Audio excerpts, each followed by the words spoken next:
on a encore dans l'imaginaire collectif la maison des trois petits cochons, mais en fait la construction paille depuis 2012 déjà, ça fait plus de 10 ans, il y a des règles professionnelles qui les encadrent et donc on est sur une technique dite courante. Bienvenue dans Aubercaille, le podcast qui te fait découvrir des solutions concrètes et éthiques pour améliorer ton habitat. Je m'appelle Caroline et à travers chaque épisode, je donne la parole à un acteur de l'habitat éthique. Comme toi, je me pose de nombreuses questions sur la rénovation et la construction de mon futur chez moi. Alors ensemble, partons à la recherche de solutions adaptées à chacun d'entre nous et cela commence dès maintenant. Aujourd'hui, j'ai le plaisir de recevoir Étienne Béduneau. Je prononce bien ? Oui, parfaitement. Bonjour Étienne. Bonjour. Alors après un parcours universitaire en matériaux et une première grande expérience dans la recherche et développement en technique routière, tu as ressenti un besoin de sens. Donc tu t'es donc tourné vers la recherche sur le bois, tu as suivi une formation en construction en terre crue et en paille et tu as même réalisé un projet d'autoconstruction d'une maison à ossature bois-paille pendant 4 ans. Finalement, tu as quitté ton précédent emploi pour te former dans le bâti ancien, et rejoindre Oikos. Oikos, c'est quoi ? C'est une association créée en 1991 qui promeut et développe la construction et la rénovation écologique en prenant en compte l'environnement, la santé des individus et les impacts socio-économiques. Ces missions sont d'informer auprès des particuliers mais aussi des collectivités sur des renseignements techniques sur l'éco-rénovation mais l'éco-construction aussi, de former et de sensibiliser à l'habitat écologique à travers diverses activités telles que des accompagnements de projets, des formations, des animations et des visites de sites. Le sujet d'aujourd'hui, avec Étienne, on va parler éco-rénovation et éco-construction avec un focus sur l'éco-rénovation parce que ça fait longtemps qu'on aimerait en parler. Est-ce que j'ai tout bon jusqu'ici, Étienne, sur cette présentation ? C'est parfait, Caroline. C'est parfait. Est-ce que tu veux rajouter quelque chose ? Non, c'est une belle présentation. Ça présente bien l'émission de Oikos. Trop bien. Et donc, pour commencer cet épisode, on commence toujours par notre petit brise-glace, notre petit jeu. Tu m'as préparé donc une vérité et un mensonge sur le sujet du jour. Donc, je t'écoute et à moi de trouver la bonne de la fausse. Donc, une première phrase, on peut faire des économies d'énergie en réalisant des petits travaux ponctuels de rénovation. Comme par exemple juste isoler les combles ou juste changer les menuiseries. Et une seconde phrase, il y a besoin de travailleurs qualifiés dans le secteur de la rénovation écologique. Alors, je pense qu'on peut faire des économies déjà en faisant quelques petits travaux, donc je dirais que celle-ci est vraie. Alors, il y a toujours besoin, je pense aussi, de travailleurs, donc j'ai l'impression que les deux sont vrais. Ok, allez, je vais dire la première est vraie, la deuxième est fausse. Eh ben, dans l'ensemble, c'est plutôt l'inverse, c'est-à-dire que la vérité, c'est qu'il y a un besoin énorme dans le secteur de la rénovation écologique, d'artisans qualifiés, de gens qui sont capables d'accompagner des porteurs de projets. Il y a des besoins d'investissement et d'aider les ménages les plus précaires. Faut rappeler quand même que dans la région Auvergne-Rhône-Alpes, il y a 79% du parc construit qui date d'avant la première réglementation thermique en 74, et que à peu près 80% des ventes et 69% des locations sont classées D, E, F ou G. Donc ce qui est quand même vraiment pas terrible. Et en fait, c'est alors un mensonge, c'est peut-être un demi-mensonge puisqu'on peut toujours faire des économies d'énergie en faisant des petits travaux, mais en fait c'est très souvent insignifiant. C'est-à-dire que pour vraiment voir une différence sur sa facture énergétique, les travaux doivent être faits de manière globale parce que en fait, si on ne traite que l'isolation, par exemple, des combles ou que le changement des menuiseries, les déperditions vont se faire quand même par ailleurs. Et donc, il faut vraiment penser global, c'est-à-dire isoler la toiture, les murs, travailler l'étanchéité à l'air, éventuellement en changeant les menuiseries et aussi en travaillant sur la ventilation. Et si on fait pas entre guillemets ce package, et puis bien sûr travailler le mode de chauffage aussi, puisque une fois qu'on a isolé, si on est sur un ancien mode avec une grosse puissance, on va pas être finalement très performant parce que ce sera surdimensionné. Et donc vraiment pour faire ces économies sensibles d'énergie, faut vraiment privilégier une rénovation globale. Ok. Voilà. Ensuite, quand je disais c'est un demi-mensonge, en fait, il y a plein d'économies d'énergie qui sont possibles juste en adaptant les usages. Donc, en fait, sans faire de travaux, il y a déjà des économies à faire pour la plupart des ménages. Euh, et c'est aussi, entre guillemets, un demi-mensonge dans le sens où on le dit trop peu, mais il y a une grande partie des ménages qui déjà n'ont pas les moyens de faire des rénovations globales parce que c'est très coûteux et quand bien même il y a des aides, le reste à charge est énorme. Et ces gens-là, qui sont en grande précarité énergétique, ne feront pas d'économie d'énergie puisque déjà aujourd'hui, c'est des gens qui ne se chauffent pas. On croise des familles qui chauffent une pièce avec un petit poêle à bois et quand ils vont se coucher, c'est les enfants, prenez vos bouillottes et vos manteaux et au lit, quoi. Oui. Donc c'est pas eux forcément les plus énergivores finalement. Voilà. Ces gens-là vivent dans des passoires et qu'ils ne peuvent pas chauffer parce qu'ils en ont pas les moyens. Donc même en faisant entre guillemets ils vont gagner en confort s'ils font une rénovation globale, mais ils feront pas d'économie vu qu'ils n'ont pas de dépenses énergétiques réelles, quoi. Ouais. Ça soulève effectivement aussi d'autres soucis de société comme tu dis, quoi. Tout à fait. Ok. Et ben écoute, voilà. Très intéressant. Merci pour cette introduction, cette mise en matière. Je ne trouve plus l'expression, mais on m'a compris. On est les pros aussi ici sur ce podcast pour les expressions un peu loufoques. D'accord. Alors, écoute, je te propose de peut-être partir de la base déjà sur cet épisode. Qu'est-ce que l'éco-construction et qu'est-ce que l'éco-rénovation ? Est-ce que tu peux nous expliquer en quoi ça consiste ces deux approches ? Quelles sont leurs grandes différences et un peu leurs avantages, inconvénients à chacune d'entre elles ? Ok, d'une manière générale, qu'il s'agisse d'éco-construction ou d'éco-rénovation, le principe c'est d'utiliser des matériaux qui ont le plus faible impact possible sur leur environnement. Donc on parle principalement de matériaux qui sont dits biosourcés, c'est-à-dire d'origine plutôt végétale ou éventuellement animale, comme de la paille, du chanvre, la fibre de bois. Et puis, on utilise aussi des matériaux dits géosourcés. Donc là, on pense principalement à la terre crue, puisque quelque part, même si le ciment, la chaux sont des matériaux géosourcés, ça reste des matériaux qui ont un impact environnemental fort, puisque il faut chauffer beaucoup les matières minérales pour en extraire un liant. Alors que l'argile, c'est un liant qui est déjà hyper intéressant et qu'on trouve qui est très disponible à l'échelle de la planète et on trouve partout. Donc voilà, faut l'utiliser, c'est hyper économe. Et donc la différence entre éco-construction et éco-rénovation, l'éco-construction, comme son nom l'indique, on construit du neuf, alors que l'éco-rénovation, on part d'un existant qu'on va réhabiliter de manière à le rendre plus performant, plus adapté, on va dire, aux besoins de confort et de service qu'on attend aujourd'hui dans un logement. Donc voilà, la grosse différence aussi, c'est que l'éco-construction, on reste entre guillemets on va construire du neuf et donc il y a un impact forcément au niveau de l'environnement, quand bien même on n'utilise que des matériaux vertueux, dégradables, qui stockent éventuellement le carbone.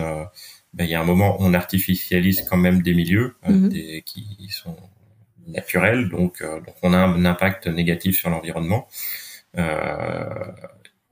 Alors que la rénovation, on va utiliser un existant qui est pas forcément lui éco-construit, et qui est pas forcément du bâti ancien, c'est-à-dire qu'il y a du bâti ancien en pierre, en terre, en bois, mais il y a aussi plein de bâtiments qui ont été construits entre les années 50 et les années 80-90, qui sont pas forcément très bien isolés, pas forcément très bien conçus en termes d'orientation et compagnie, mais qu'il faut rénover quand même, puisque c'est une très très grosse partie du parc habitable. Et accessoirement, en fait, on a en France une très grosse réserve de foncier qui est pas exploitée, alors qu'on continue à construire.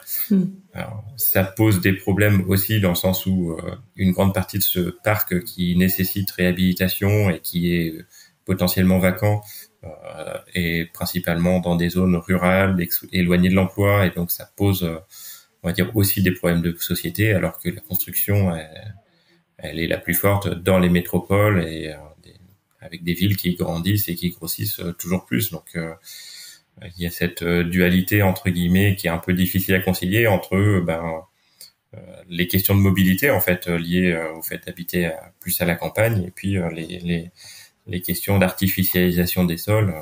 Donc voilà. Ensuite, aujourd'hui, on continue quand même de voir de la construction neuve à la campagne, alors qu'on a plein de maisons de centres de village qui peuvent être rénovées, qui sont vacantes, quoi. Ouais. Donc ça, c'est problématique.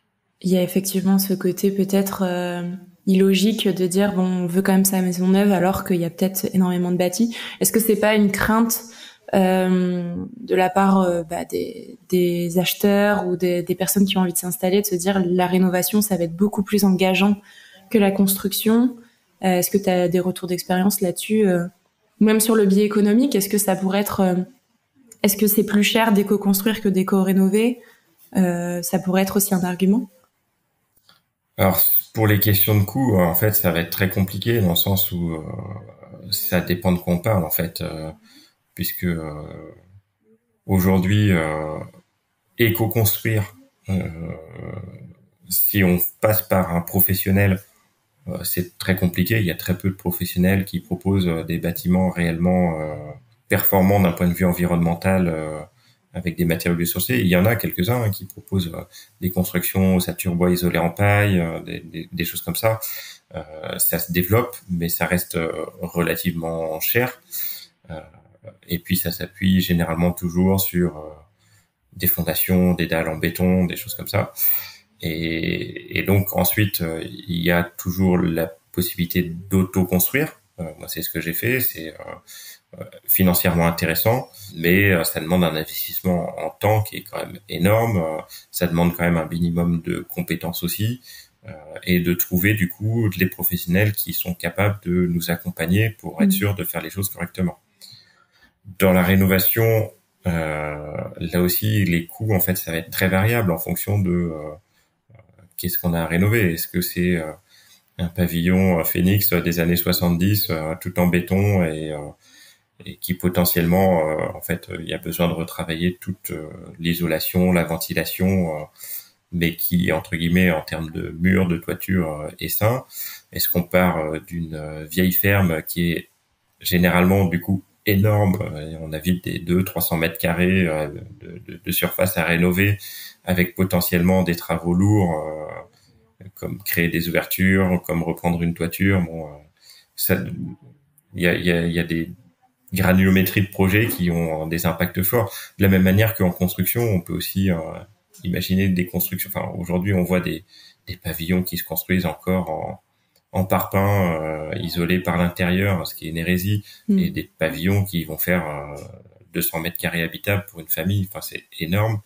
Alors que on peut aussi privilégier un habitat beaucoup plus frugal, beaucoup plus modeste en termes de surface, et qui restera très confortable. Donc voilà, il y a tout un tas d'échelles de possibles. Ensuite, la question, c'est qu'est-ce que veulent les gens, quoi.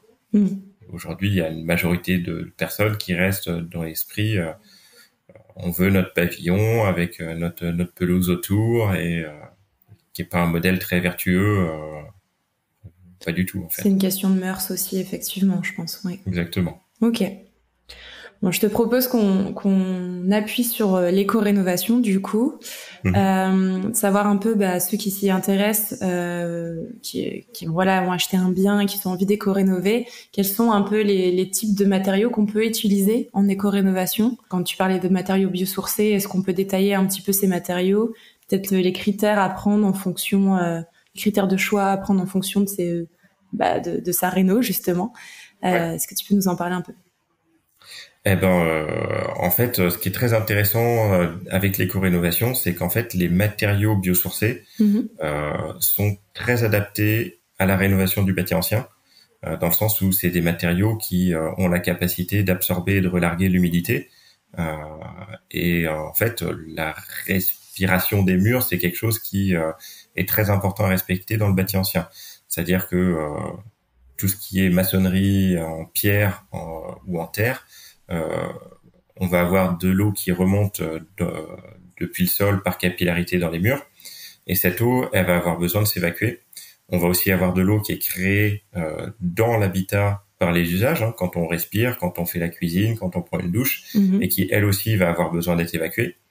Et donc, les matériaux biosourcés, en général, ont cette capacité à capter l'humidité, la transmettre dans le mur, la laisser, on va dire, circuler sous forme de vapeur, hein, et ensuite à l'évacuer. Donc, en fait, c'est même presque plutôt les matériaux conventionnels, on va dire, des matériaux type polystyrène, laine minérale, qui sont plutôt à proscrire dans le bâti ancien, puisque ils n'ont pas cette capacité à laisser passer l'humidité, et donc ils vont soit perdre leur performance en termes d'isolation s'ils prennent de l'humidité, soit, et ça c'est beaucoup plus gênant, ils vont empêcher la circulation d'eau dans le mur et donc créer potentiellement des pathologies. On a aujourd'hui malheureusement de trop nombreux exemples d'immeubles qui s'effondrent pour des problèmes d'entretien et de pathologie. Et une partie de ces effondrements, et c'est particulièrement vrai dans la région Rhône-Alpes avec le Pisé, c'est lié à des enduits extérieurs qui ne laissent pas passer l'humidité, hein, des enduits au ciment ou qui vont générer une accumulation de l'humidité dans le mur. Et l'argile, quand on met trop d'eau dedans, elle retrouve son état entre guillemets un comportement liquide, et donc ça peut mener à des effondrements, quoi. Ouais. Ok. Et ensuite, si on parle du bâti, on va dire plus contemporain, où on est sur du béton, des choses comme ça, si on est sur une isolation par l'intérieur, il faut faire attention avec les matériaux biosourcés, puisqu'en fait, le mur en béton n'aura pas la capacité d'évacuer l'humidité qui rentre dans l'isolant. Donc, il va falloir protéger cet isolant avec ce qu'on appelle un frein vapeur hygroréglable, c'est-à-dire un film qui a la capacité de freiner le transfert de vapeur d'eau vers l'isolant, mais qui va pas le stopper complètement, c'est pas complètement étanche. Et donc, il va pouvoir aussi, en fonction du taux d'humidité, s'ouvrir ou se refermer un peu plus, et donc laisser l'isolant respirer. Ce frein vapeur, ça reste un élément essentiel dans l'isolation. Pourquoi ? Parce qu'en fait, un isolant, aussi performant qu'il soit, s'il y a de l'air qui circule à l'intérieur, il va pas être performant. L'analogie qu'on peut faire, typiquement, c'est on se promène, on se fait une petite balade l'hiver en montagne, par une belle journée ensoleillée, on prend une petite polaire, s'il n'y a pas de vent, ça suffit largement, c'est confortable. Si le vent se lève, on va se geler parce qu'en fait, les calories, elles s'en vont à travers l'isolant. Et donc, c'est là que c'est important de mettre un petit coupe-vent qui fait que on coupe cette circulation d'air, et donc on garde la chaleur à l'intérieur. C'est bien imagé, merci. Exactement. Et ensuite, ce qui est encore mieux, c'est les vêtements dits techniques type Gore-Tex, où là on coupe le vent, mais on laisse la capacité à l'eau sous forme de vapeur de s'échapper, et ce qui fait qu'on évite en plus de rester au bout d'une demi-heure d'être en saturation en termes d'humidité, que ce soit moite, et là on se refroidit parce que il y a de l'eau liquide qui se condense à l'intérieur, donc là c'est catastrophique. En tout cas pour le bâti. Pour soi, bon, d'attraper une suée, c'est pas catastrophique, encore que on peut choper froid quand même. C'est pour l'image. Et pour les chiffres, en fait, alors il y a une étude, j'ai plus en tête exactement les références, mais c'est une étude de l'équivalent allemand du CSTP, le Centre technique de la construction du bâtiment. Si on imagine un mètre carré d'isolant qui est protégé complètement par un film par vapeur ou frein vapeur de ces transferts, on va dire, en termes de performance, si on fait une fente d'1 millimètre de long sur la hauteur de ce mètre carré d'isolant, on divise la performance par un facteur presque 5. Okay. C'est-à-dire que autant ne pas mettre d'isolant, si c'est pour qu'il y ait des fuites d'air, ça sert à rien en fait de mettre l'isolant. Oui, c'est pour se faire plaisir, quoi. Donc voilà. Et donc les isolants biosourcés, il faut bien les protéger, mais les autres aussi. D'un point de vue performance, c'est encore plus important dans le cas des biosourcés, puisque si du coup on a une accumulation d'humidité, un isolant traditionnel type polystyrène, laine de verre, il va y avoir des dégradations liées à l'humidité, mais l'isolant en lui-même va pas en souffrir. Par contre, si on est sur un isolant biosourcé, il y a un risque de pourrissement puisque c'est une matière végétale, donc s'il y a de l'eau liquide, il y a un risque de pourrissement. Donc ça, c'est un point qui est hyper important en rénovation, de bien travailler l'étanchéité à l'air avec en tout cas quand on est en isolation par l'intérieur. Et ensuite, dès qu'on est sur l'isolation par l'extérieur, là, les biosourcés, ils ont tout leur sens puisque on est ensuite sur des parements extérieurs, que ce soit du bardage ou des enduits, des solutions qui peuvent être perspirantes, mais de toute façon, il n'y a pas de migration depuis l'intérieur, puisqu'on est en béton ou en brique, vers l'extérieur. Donc, il n'y a pas de problématique liée à des transferts d'humidité potentiels. Et donc, là, les isolants biosourcés, son gros intérêt en isolation par l'extérieur, c'est que déjà, ils stockent du carbone en termes de constituants. Et puis, on est sur des isolants qui sont plutôt denses. C'est-à-dire que du polystyrène, c'est vraiment quelque chose de très léger. Et donc, ça n'apporte aucun déphasage thermique. C'est-à-dire que le déphasage, on est vraiment sur une notion de vitesse des transferts de chaleur. C'est-à-dire que il y a la résistance thermique d'un côté, la capacité à empêcher un flux de chaleur de traverser, mais ce flux de chaleur, il va quand même traverser et à une vitesse plus ou moins importante. Et donc cette vitesse plus elle est importante, moins on aura un déphasage important. Et donc par exemple un polystyrène, au bout de quelques heures, il laisse passer la chaleur, et ça veut dire que à midi, en gros, il a pris de la chaleur déjà toute la matinée l'été, et donc il va commencer déjà à la laisser rentrer dans la maison. Alors que une laine de bois ou de la paille, qui est un matériau, c'est des matériaux beaucoup plus denses, beaucoup plus riches en éléments un petit peu minéraux, de la silice, des choses comme ça, vont créer un déphasage qui est beaucoup plus important. On est de l'ordre de 10 heures à 14 heures en fonction aussi de l'épaisseur de matériaux. Et donc là, en termes de confort d'été, c'est beaucoup plus pertinent, beaucoup plus performant. Donc on va aussi bien isoler, c'est-à-dire que pour les besoins de chauffage l'hiver, on sera équivalent entre du conventionnel ou du biosourcé. Par contre, on gagnera beaucoup l'été en termes de confort. C'est-à-dire que la chaleur va commencer à rentrer dans le bâtiment le soir, quand on peut commencer à évacuer cette chaleur en surventilant, en ouvrant les fenêtres et en évacuant naturellement les calories.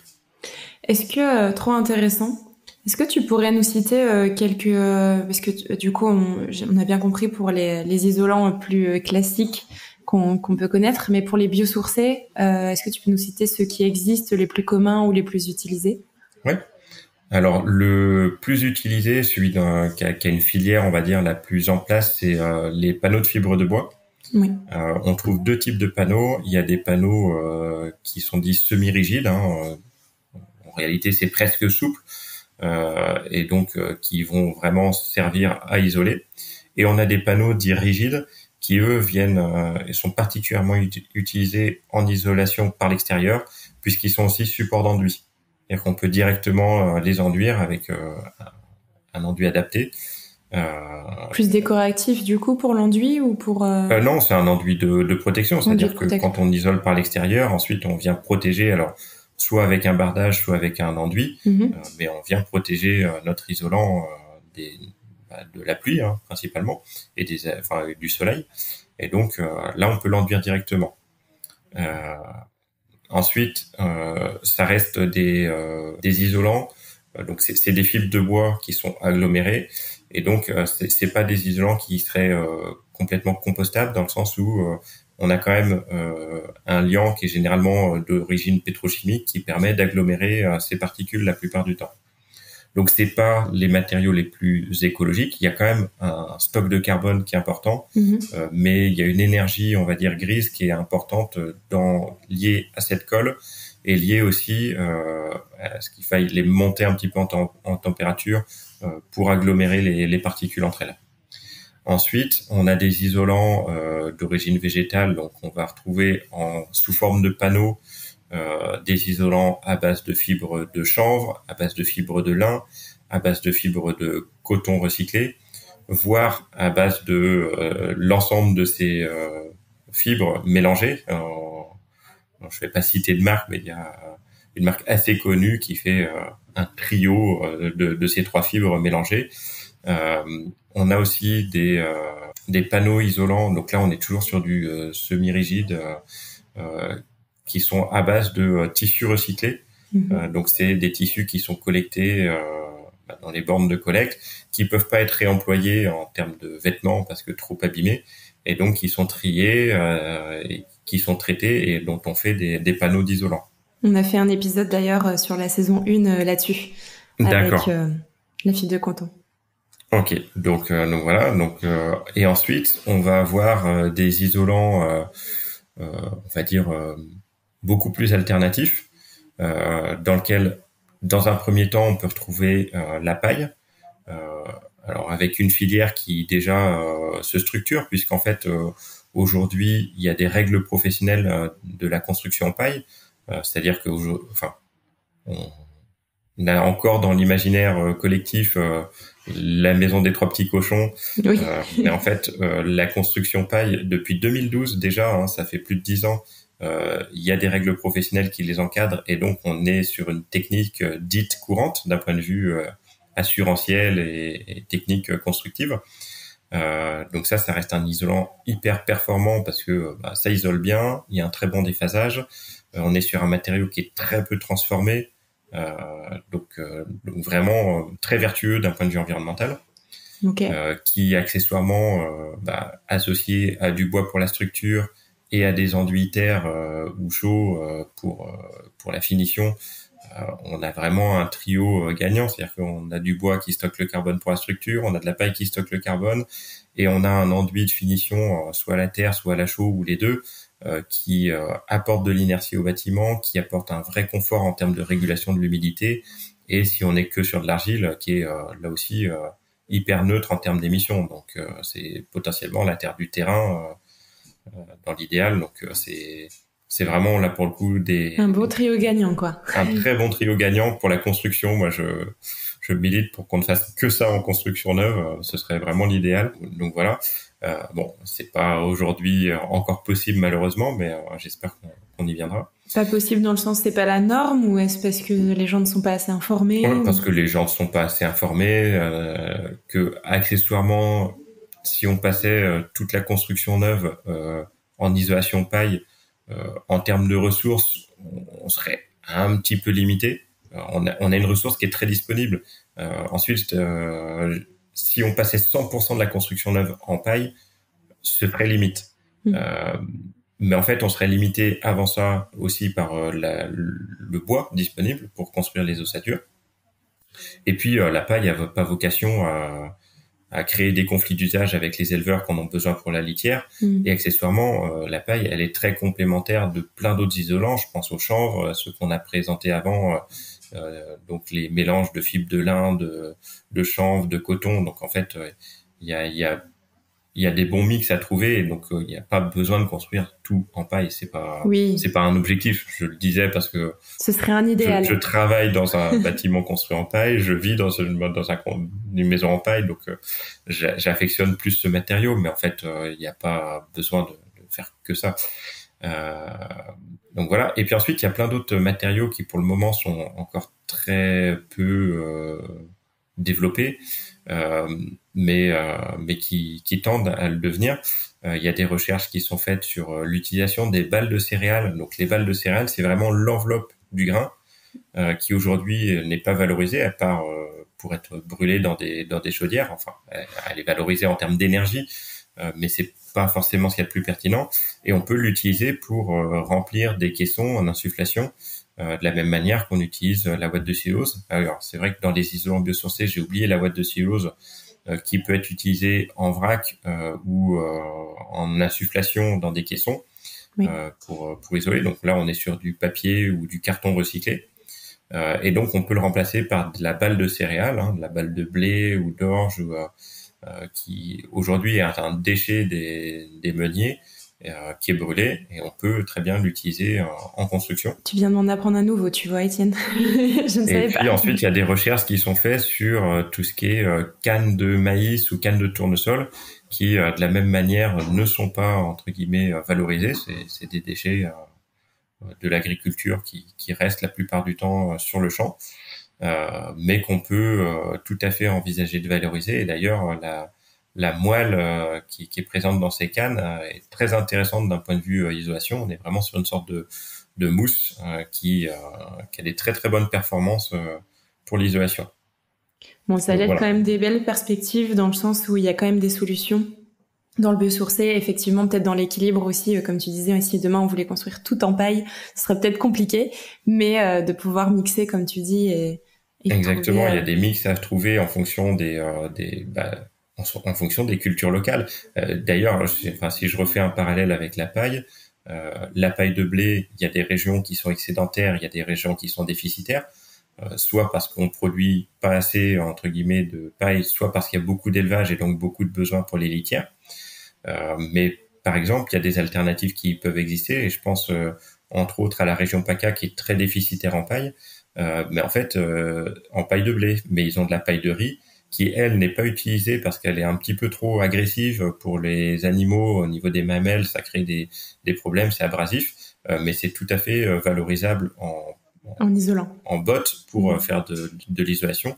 Il y a d'ailleurs une boîte qui fait des isolants en paille de riz, et en fait on peut très bien imaginer il y a même des travaux qui sont en cours par le réseau français de la construction en paille pour que les bottes de paille de riz puissent intégrer entre guillemets les règles pro paille qui sont pour le moment cantonnées à la paille de blé. Ok, donc il y a des voies d'innovation qui sont en cours, quoi. Trop bien. Trop bien, trop bien. Juste pour revenir au niveau des bâtiments anciens, on a parlé en attention particulière, donc effectivement tout ce qui était respiration, étanchéité.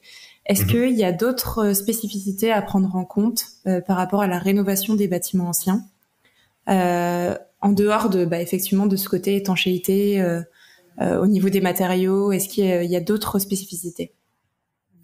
Alors, quand on parle de bâtis anciens, on parle bien de tout ce qui est bâti avant 48 en général. Donc principalement de la construction, de la maçonnerie pierre, de la maçonnerie terre, de la structure bois avec du remplissage terre, quand on parle des maisons à colombage, des choses comme ça.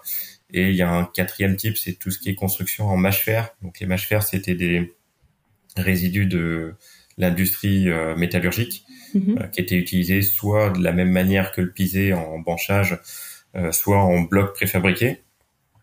Et donc ça, c'est les principaux matériaux qu'on retrouve dans le bâti ancien. Et donc vraiment, l'attention particulière, c'est vraiment laisser ces murs respirer, donc avec des enduits extérieurs perspirants, donc soit des enduits à la chaux, soit des enduits terre éventuellement, mais bon, en extérieur, c'est pas forcément le plus durable. Et puis donc avec une bonne complémentarité avec les isolants biosourcés qui régulent l'humidité.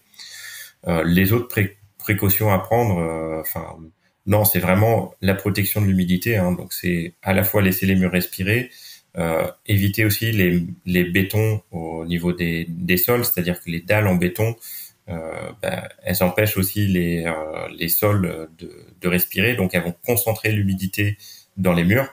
De la même manière que si à l'extérieur on étanche aussi avec des trottoirs en enrobé, avec des terrasses en béton, c'est pareil, on va concentrer l'humidité des sols au niveau des fondations et donc favoriser toutes les remontées capillaires.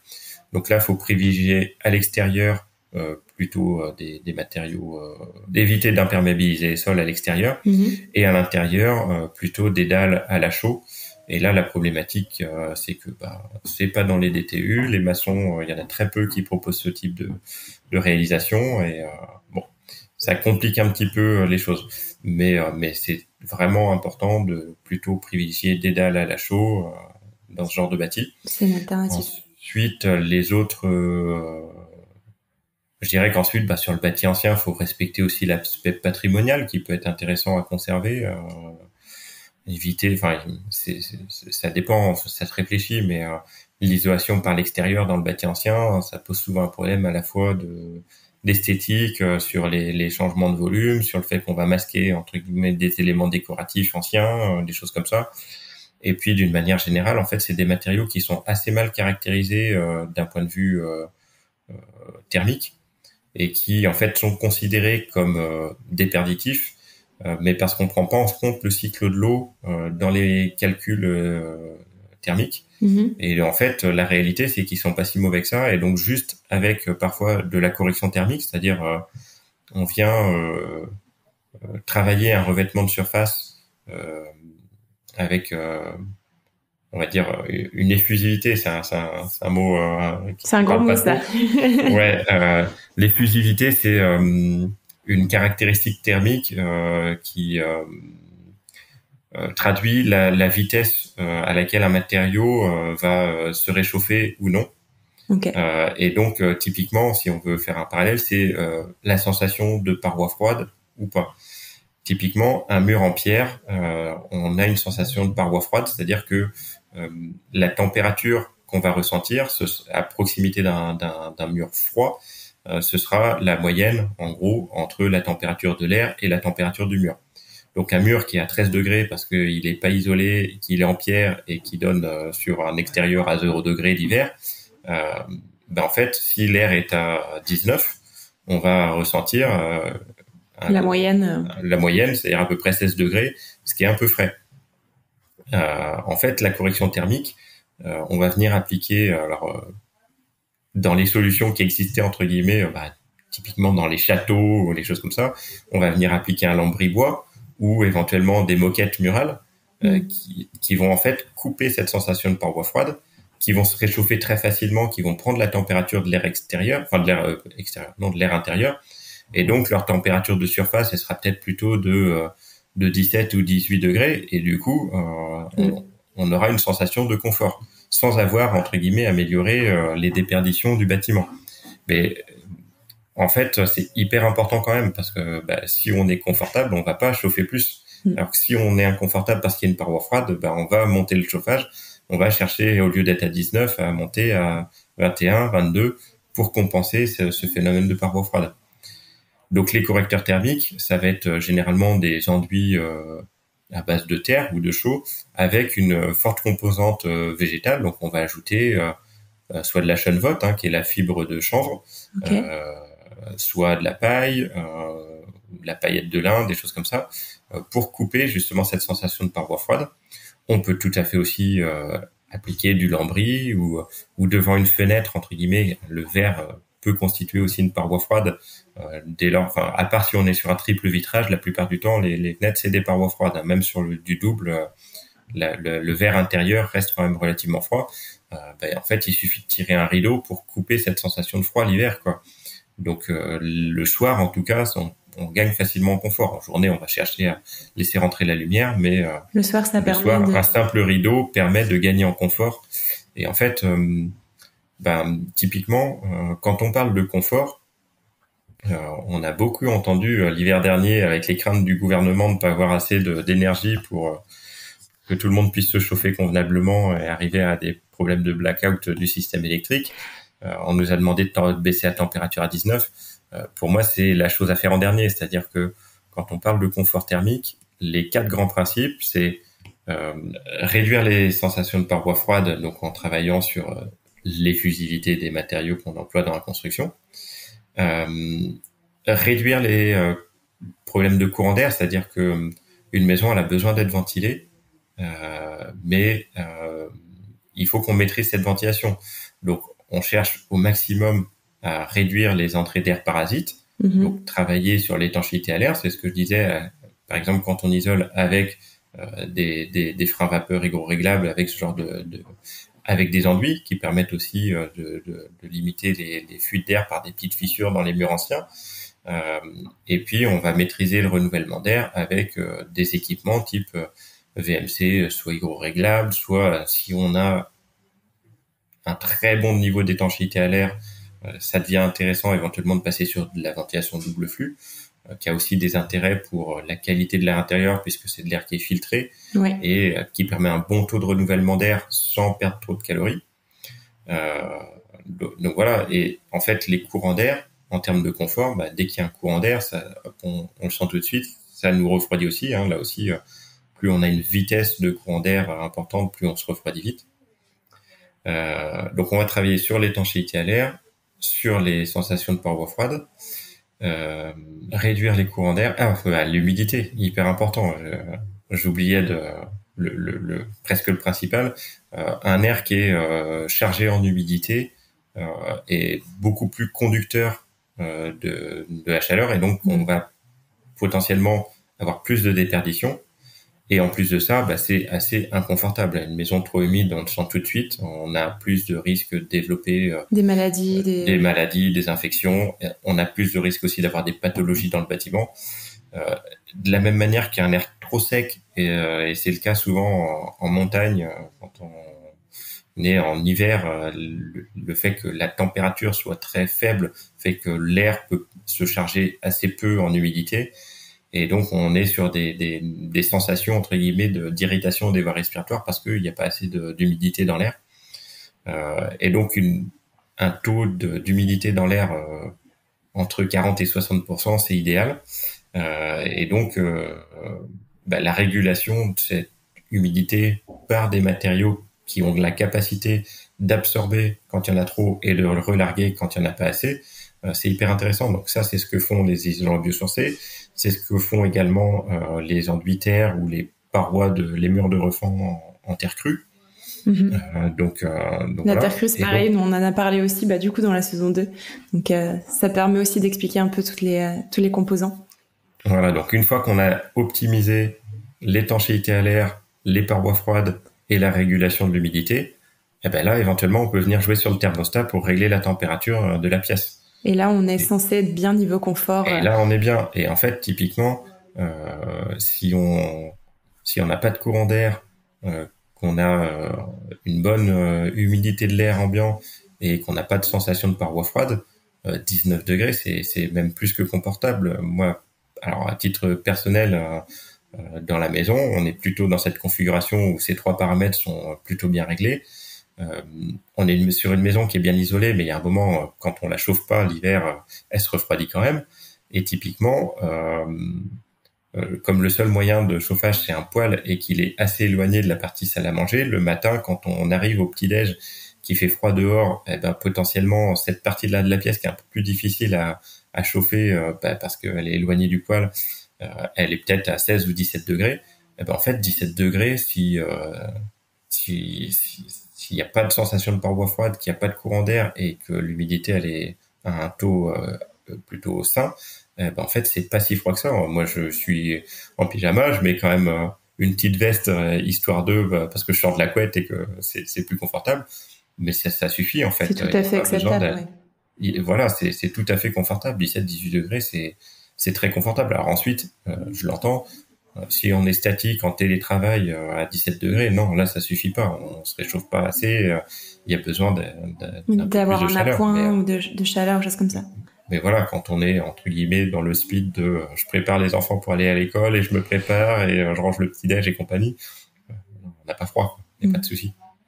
T'as complètement anticipé ma question, mais c'est très bien, tu l'as complètement répondu sur le fait des systèmes de chauffage par rapport à l'éco-rénovation, les alternatives au chauffage traditionnel, entre guillemets. Donc, si juste, je résume, donc il y a joué sur l'humidité, les parois froides, l'étanchéité, et à la fin, le thermostat qui peut faire le complément. Est-ce que tu vois une dernière petite chose à rajouter là-dessus? Sur les systèmes de chauffage? Oui.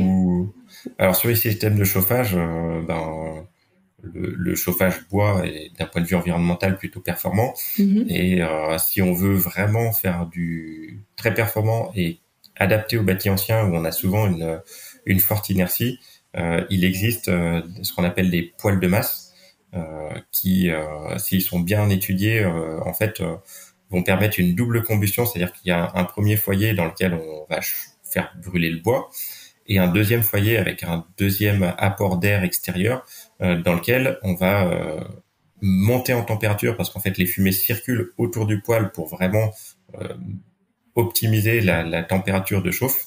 Et ces fumées, si on est assez haut en température, vont être brûlées Et donc, on est sur un système où on fait faire des flambées assez courtes, où on va chauffer une masse qui est très importante, qui a une grande inertie, une masse qui est souvent en briques de terre crue ou d'autres matériaux, Oui, mais qui capte la chaleur, qui va vraiment stocker la chaleur et ensuite la rayonner pendant 24 heures à faible température. Donc on a un rayonnement qui est doux, ça brûle pas du tout. Il y en a qui en profitent pour faire des bancs ou des choses comme ça qui sont chauffés entre guillemets.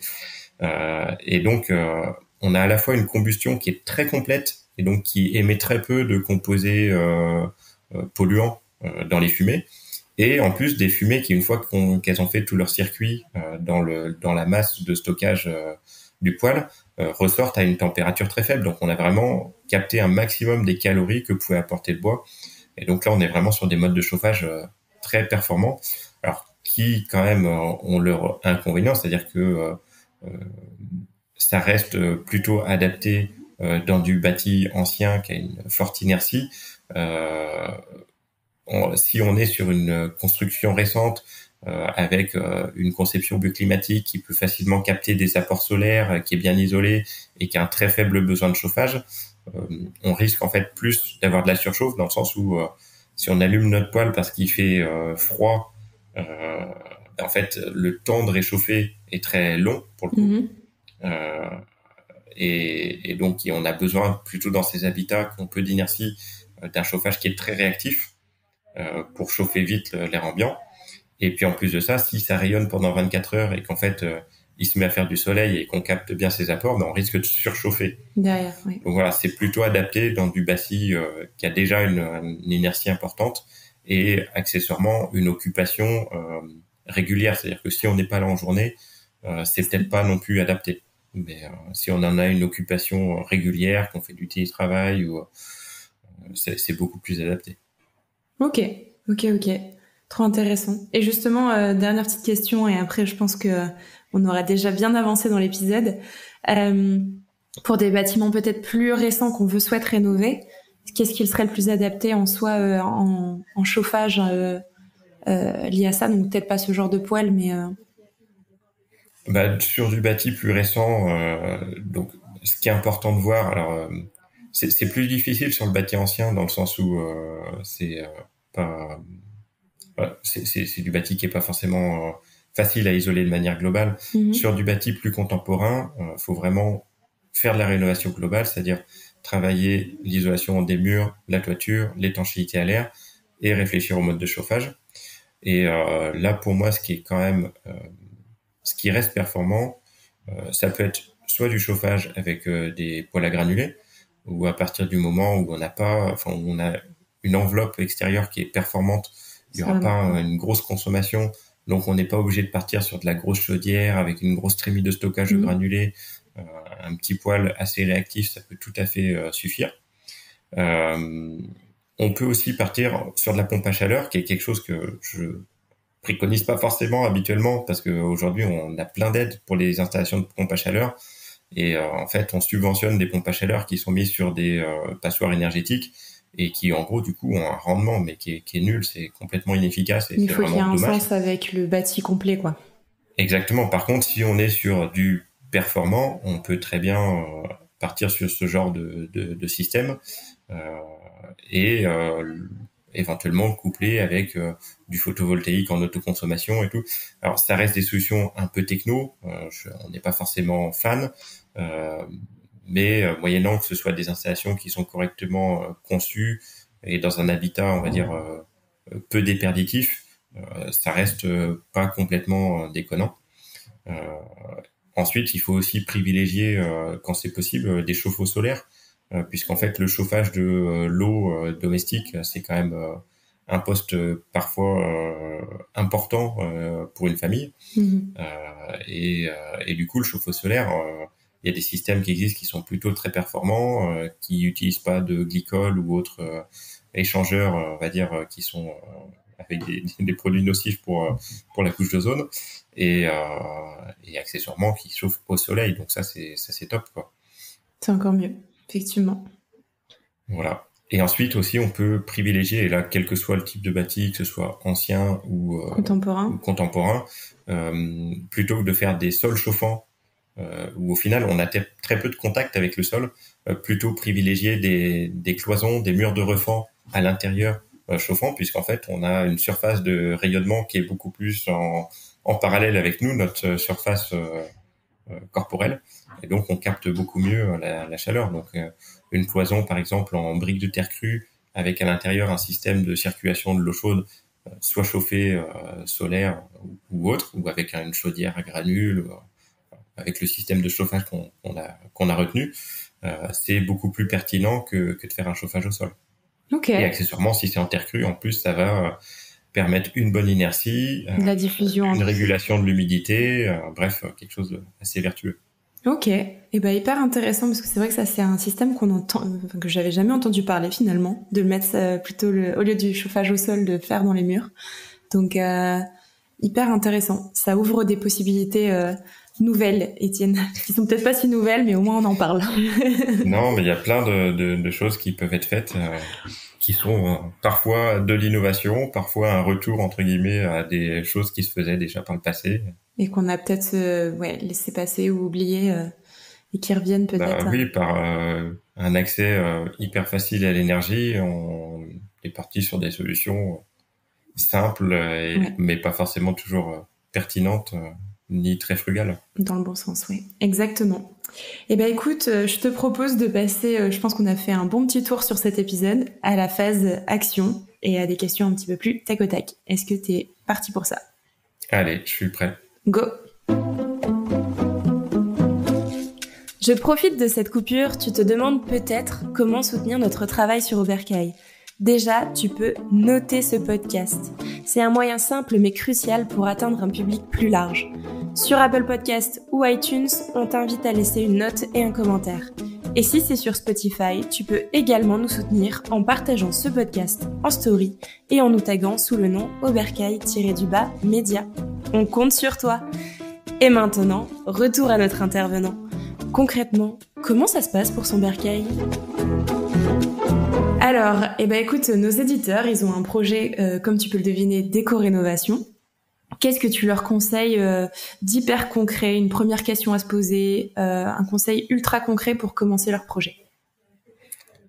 Pour commencer le projet, c'est déjà faire un diagnostic de l'existence. C'est la première chose à faire et le faire avec un bon diagnostiqueur. Alors, ça, c'est pas forcément facile à définir le bon ou le mauvais diagnostiqueur, mais voilà, il faut se poser la question globale de l'état structurel du bâtiment, de bien prendre en compte tout son environnement, les pentes, l'ensoleillement, les masques solaires, parce que tout ça peut être travaillé aussi. L'environnement contribue fortement à la performance. C'est vrai que dans le bâtiment. Ce que tu appelles masque solaire, excuse-moi, je te coupe. Alors, le masque solaire, c'est tout ce qui va faire de l'ombrage sur le bâtiment. Des arbres, Exactement, des arbres ou d'autres constructions. Et en fait, c'est à prendre en compte puisque dans la conception dite bioclimatique, on va chercher à optimiser ces masques solaires, c'est-à-dire que l'été, on va avoir des ombrages projetés sur le bâtiment pour éviter la surchauffe, et l'hiver, au contraire, on va chercher à capter au mieux les apports solaires. Et donc, typiquement, on va mettre des arbres à feuillage persistant plutôt au nord pour se protéger des vents dominants. On va mettre des feuillages caducs, donc des arbres qui perdent leurs feuilles à l'est et à l'ouest, puisque en fait, comme ils perdent leurs feuilles en hiver, on aura quand même du soleil qui passe à travers. Mm-hmm. Et par contre, en été, quand on a le soleil qui est à l'est et à l'ouest encore un peu rasant, on va projeter une ombre sur les bâtiments. Et au sud, pour le coup, même un arbre, entre guillemets, aura pas forcément une ombre projetée l'été parce que, en fait, le soleil, il est à l'aplomb. Et donc là, on va plutôt partir sur des protections solaires type pergola végétalisée ou des débords de toit un peu importants pour que, quand le soleil est à pic, les ouvertures restent à l'ombre. Donc là, c'est les principes du bioclimatisme. Et en fait, il faut évaluer le potentiel du bâtiment par rapport à ça. Est-ce qu'on peut l'améliorer? Comment? Je pense aussi aux questions de pente par rapport aux questions d'écoulement des eaux en surface. quel type de pente, quel type de revêtement, est-ce que l'eau elle s'infiltre facilement ou pas, est-ce qu'elle vient s'accumuler contre le bâtiment, est-ce qu'il faut drainer, et puis à l'intérieur, est-ce qu'on a des problèmes d'humidité, de moisissure, qu'est-ce qu'il y a comme isolant, quelle épaisseur, où est-ce que les combles sont isolés, est-ce qu'on peut les isoler, est-ce que la toiture a besoin d'être faite et auquel cas on pourra en profiter pour isoler, ou est-ce qu'on garde les existants et dans ce cas-là comment on isole, est-ce qu'on isole dans les combles, est-ce qu'on isole sous toiture pour garder ces combles aménageables. Donc voilà, faire un diagnostic complet. Beaucoup de questions à se poser. Oui. Il va falloir que tu nous fasses une synthèse, Étienne. C'est quoi un bon diagnostic? C'est un diagnostic complet. Alors, ensuite, c'est vrai que faut se faire aider par des professionnels, mais ce que je veux dire, c'est que le simple DPE, le diagnostic performance énergie, est souvent insuffisant puisque on vient pas forcément creuser regarder quel est l'isolant, en quelle épaisseur, et on vient pas regarder les aspects environnement. Donc voilà, ensuite, il faut faire un diagnostic aussi, quel mode de chauffage, comment, et accessoirement, dans le cas du bâti ancien, le diagnostic, le DPE, le diagnostic performance énergétique, il est pas favorable au bâti ancien. À la fois, alors j'en ai parlé tout à l'heure, parce que le modèle thermique ne prend pas en compte le cycle de l'eau et donc a tendance à être plutôt défavorable aux murs qui ont cette capacité à perspirer. Et en même temps, dans le bâti ancien, on avait très souvent des surfaces habitables très importantes, mais avec beaucoup d'espaces tampons non chauffés qui servaient justement à faire, typiquement au nord, on mettait des espaces qui sont pas des espaces de vie, qui n'étaient pas chauffés, donc qui pouvaient être plus frais, des remises, des buanderies, des choses comme ça, qui du coup servaient d'atténuateur entre la température extérieure et le volume chauffé, mais qui n'étaient pas pris en compte dans les besoins de chauffage. Or aujourd'hui, le diagnostic, il prend en compte tout le besoin de chauffage en fonction de la surface habitable. Et donc même s'il y a des volumes qui sont pas chauffés, ils sont pris en compte et du coup ça peut biaiser un peu le diagnostic. Il biaise exactement le diagnostic. Okay. Et les diagnostics avant cette modification se basaient sur les relevés de consommation, et donc typiquement si on avait un espace qui n'était pas chauffé, ça prenait mieux en compte. Ok, donc il y a peut-être des petites incohérences et à faire attention là-dessus. Exactement. Dans le DPE. C'est-à-dire que le classement, on va perdre peut-être une classe dans l'étiquette, mais en fait, ça veut pas dire qu'on va être si si peu performant.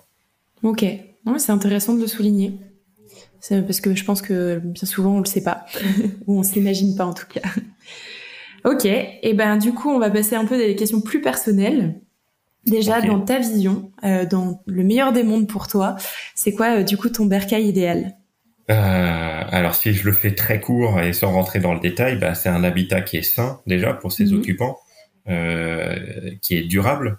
On construit pas pour que ça dure juste 30 ans, c'est faut que ce soit durable, qui est économe en termes de besoins énergétiques de chauffage. Tout ce qu'on ne consomme pas, c'est mieux. Et puis qui est résilient. La résilience, quand on parle de matériaux, c'est la capacité à résister au choc. Dans le cas d'un bâtiment, c'est être capable de s'adapter, on va dire, dans le futur aux risques qu'on va avoir par rapport au changement climatique. Et donc, typiquement, s'il y a des risques sur les approvisionnements en électricité, typiquement passer sur des volets qu'on ferme manuellement, c'est beaucoup plus résilient que d'avoir des brises soleil orientables qui en plus généralement vont être en aluminium extrait à l'autre bout de la planète avec beaucoup d'énergie grise dedans, alors que des simples volets en bois font très bien le travail. D'avoir des systèmes de ventilation naturelle, c'est là aussi au final, c'est pas suffisant en soi d'avoir que de la ventilation naturelle, mais ça fait partie ça fait partie des choses qui permettent d'avoir un habitat qui est sain, même si un jour on n'a plus de ventilation parce qu'il n'y a plus d'électricité, quoi. Pareil pour le mode de chauffage. Moi, je suis parti sur un chauffage bûche. Ça impose d'être là pour chauffer la maison. On peut pas programmer, piloter son installation. Mais n'empêche que le jour où il n'y a pas d'électricité, on peut démarrer le poêle sans problème, alors qu'un chauffage à granules, c'est du bois aussi. Mais il y a besoin d'électricité. Il n'y a pas l'électricité pour initier la flamme, ça marche pas, quoi. Okay. Donc voilà. Ok. Et du coup, Si t'avais juste un mot à choisir par rapport à tout ça pour définir ton bercail, ce serait quoi? Écologique, Ça passe. qui prenne en compte vraiment son environnement, qui soit respectueux de l'environnement le plus possible. Ok. Ensuite, il y a un mot, je reviens sur quelque chose que j'ai déjà dit, c'est BTP. BTP, c'est le bois terre-paille. C'est la bonne combinaison de matériaux pour la construction. Bois terre-paille. Ok. Bon, alors écologie et bois terre-paille, ça s'est fait 2 mots, hein. Ouais. Bah, BTP, ça en fait même 3, c'est un acronyme. Même 3. Tu le prends en abréviation, ça passe. Est-ce que tu as des sources pour s'informer sur le sujet, des livres, des personnes à suivre, des podcasts, des newsletters, peu importe? Alors, des sources, il y en a plein en fait. Déjà, Oikos, c'est un super centre de ressources. Moi, j'ai rencontré Oikos pendant mon projet d'autoconstruction et en dehors des personnes que j'ai rencontrées qui m'ont aidé, il y a aussi pas mal de ressources documentaires, de ressources internet, et puis en fait, c'est pas la seule association qui existe. En France, il y en a plein. Sur la région Auvergne-Rhône-Alpes, il y a Aplon, il y a DASA, il y a les Compagnons Bâtisseurs, il y a l'ASDER, il y a Terra. Mais en fait, si on regarde sur le territoire, il y a Thiès-Brez du côté de Rennes, Enviropat du côté d'Orléans, Citoyen et Territoire dans le Grand Est, Bot Mobile ou Écorce en Occitanie, Ecobat ou Noria à Nantes, Ecopolis en Île-de-France, l'ARP en Normandie, l'éco-centre du Périgord, le Gabion, enfin bref, j'en oublie plein, mais il y a vraiment tout un écosystème d'associations, de centres de formation qui vont vraiment être pertinents. À cœur de donner un peu l'information. Des choses. Dans les organismes d'État, il y a aussi le CREBA, qui est le centre de ressources qui a été créé par le CEREMA, en fait, donc qui est un centre de recherche public. Et donc le CREBA, ils sont plus orientés vraiment réhabilitation du bâti ancien. Okay. Mais c'est un super centre de ressources. Sur le site de l'ADEME, il y a aussi plein de ressources documentaires hyper intéressantes pour faire des économies d'énergie, pour préserver les ressources en eau, pour préserver la biodiversité. Il y a vraiment plein de ressources documentaires sur leur site. Ensuite, on peut aussi se former, et ça c'est hyper enrichissant, en faisant du chantier participatif, puisque alors dans l'idéal du chantier participatif encadré par un professionnel, parce que là il y a un vrai contenu pédagogique, un vrai échange avec un professionnel qui apporte du contenu, ce qui fait que oui, on vient bénévolement sur un chantier apporter sa force de travail, mais en retour, on a une formation, un vrai apprentissage fiable sur une technique, et on peut apprendre comme ça à tirer des dalles à la chaux, à faire du rejointoiement sur des murs en pierre anciens, à faire des enduits terre, à faire des enduits chauds, à faire de la correction thermique, de l'isolation avec du terre-paille allégé, avec du chaud chanvre. Enfin, il y a vraiment plein de techniques qu'on peut trouver en chantier participatif. Ensuite, au niveau des bouquins, il y a plein d'ouvrages, mais je dirais que c'est bien d'être dans le faire, et donc même si les bouquins, ça permet d'apprendre des choses, je pense entre autres à la rénovation écologique, des bouquins comme ça, donc aux éditions Terre Vivante, il y a pas mal de bouquins sur la rénovation écologique. On a déjà parlé, oui, effectivement, de Terre Vivante, ça me parle. Ouais, ils ont des ouvrages super bien faits. Et puis ensuite, au niveau des podcasts ou des personnes à suivre, il y a Papy Claude qui fait des podcasts qui sont assez intéressants. Ok. Nous, alors chez Oikos, on a sorti un podcast. Alors pour l'instant, il y a que 3 épisodes, mais on va essayer d'en sortir d'autres. Alors, qui s'appelle Construction plurielle. C'est pas vraiment sur la rénovation, c'est plutôt sur la place des femmes dans l'éco-construction, mais aussi tout un sujet, parce que en fait, le BTP reste un secteur masculin, et c'est dommage. Et tu vois, on est en train de montrer ça. on essaye au travers de ce podcast de déconstruire un petit peu les idées reçues, et de montrer que les femmes, elles ont toute leur place dans la construction et la rénovation écologique du bâtiment. On essaye de former des maçonnes, des enduiseuses. Voilà, il n'y a pas de raison que ce soit réservé aux hommes. Tout à fait. Donc voilà, des ressources, il y en a plein qui existent. Bon, et de toute façon, je synchroniserai tout ça dans les ressources de l'épisode de ce podcast pour que si les gens veulent aller creuser un petit peu, ils retrouvent les noms quelque part. Ok. Trop bien. Eh ben écoute, on touche à la fin. On a fait un bel épisode. Où est-ce qu'on peut te retrouver, Étienne? Où est-ce qu'on peut te contacter? Eh bien, sur le site internet Oikos, en fonction des sujets, donc c'est un vrai centre de ressources. On a à la fois des ressources documentaires, mais aussi un annuaire des professionnels de la région Auvergne-Rhône-Alpes, qui sont des professionnels engagés, qui proposent des prestations d'accompagnement à l'autoréhabilitation ou à l'autoconstruction. Donc voilà, donc on nous contacte soit à l'adresse générique info@oikos-ecoconstruction.com, soit ensuite il y a nos adresses par pôle. On a le pôle sensibilisé, le pôle informé, le pôle formé. Et donc on utilise informé@oikos-ecoconstruction.com, et là ce sera moi ou François, mon collègue du pôle informé, qui vous répondront. Et puis j'en profite pour passer un petit message d'appel aux dons, puisque donc Oikos c'est une association. On fonctionnait et on fonctionne encore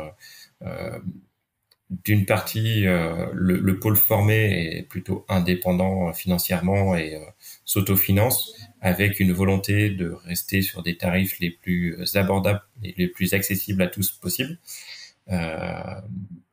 Et du coup, les pôles sensibilisés et informés qui portent plutôt des missions de services publics qui sont pas des prestations payantes, et donc fonctionnent sur de la subvention. Et en fait, en 2022, on a subi un arrêt brutal et sans explication des subventions de la part de la région, pour un montant qui était quand même très conséquent, 110 000 euros. Et donc ça nous a vraiment fortement pénalisé. Et donc on risque, on est en situation financière un peu compliquée. On travaille notre modèle économique, mais clairement on est en recherche de toutes sortes de ressources, et donc on a lancé une grande campagne d'appel aux dons.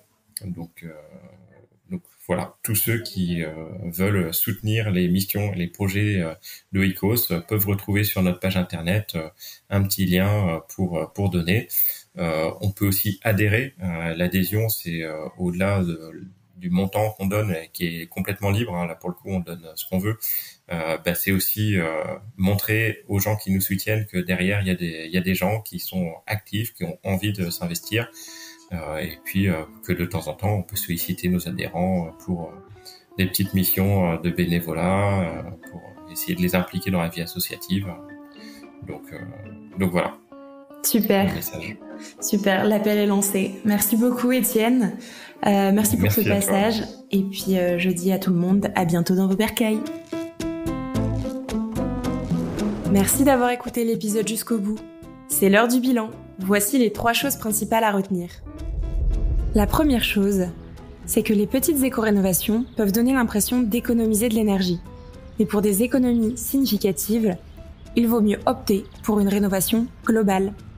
Ensuite, pour bien comprendre, éco-construire ou éco-rénover, ces 2 concepts visent l'utilisation de matériaux à faible impact environnementaux. On se tourne soit vers le biosourcé, soit vers le géosourcé. Et enfin, les matériaux biosourcés comme la paille, le chanvre, le bois sont adaptés à la rénovation des bâtiments anciens en raison de leur capacité à réguler l'humidité. Les isolants biosourcés conviennent particulièrement à l'isolation par l'extérieur pour une meilleure régulation thermique. Bon, tu le sais déjà, mais un dernier rappel. Si tu as aimé cet épisode, tu peux nous soutenir en laissant 5 étoiles sur Spotify et Apple Podcasts, et en laissant un commentaire pour nous dire ce qui t'a plu et les sujets que tu souhaiterais voir abordés dans nos futurs épisodes. Allez, viens, construisons au bercail ensemble. Ta voix compte et tes idées sont hyper précieuses pour faire évoluer ce média. Merci d'être là, merci de nous écouter et surtout merci de contribuer à cette belle communauté. Prends soin de toi et à bientôt dans ton bercail.